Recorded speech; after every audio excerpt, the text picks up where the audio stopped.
Hi, Friday again, tipping down with rain. We're back in the man cave. While we're here, let me show you the holiday wall. All this came about because of a disastrous holiday experience. We did one of those things where at the very last minute you decide to go on the big silver bird, take the last thing that's available. That turns out to be a 1.5-star hotel with optional food poisoning. Actually, I don't think it was optional. Anyway, when we got back, we said we'd never do that again. So we sat down and made a list. 10 places in the world that we'd like to visit. Now, excuse me, we're not rich, we're not poor. We're both in full-time employment. Children flown the nest. Didn't smoke. Didn't drink much, didn't go to many fancy hotels, and didn't go to many fancy restaurants. And so we managed to achieve our list. But the secret apparently is that we wrote it down.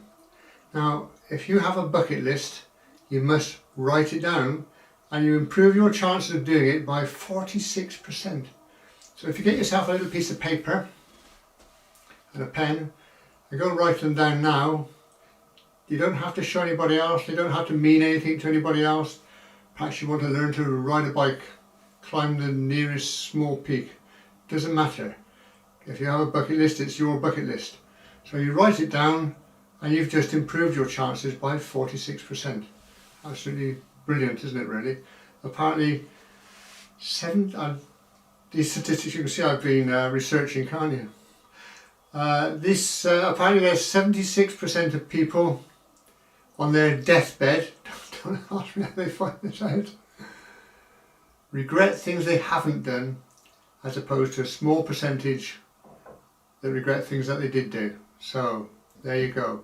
Go and get yourself a bucket list, get started.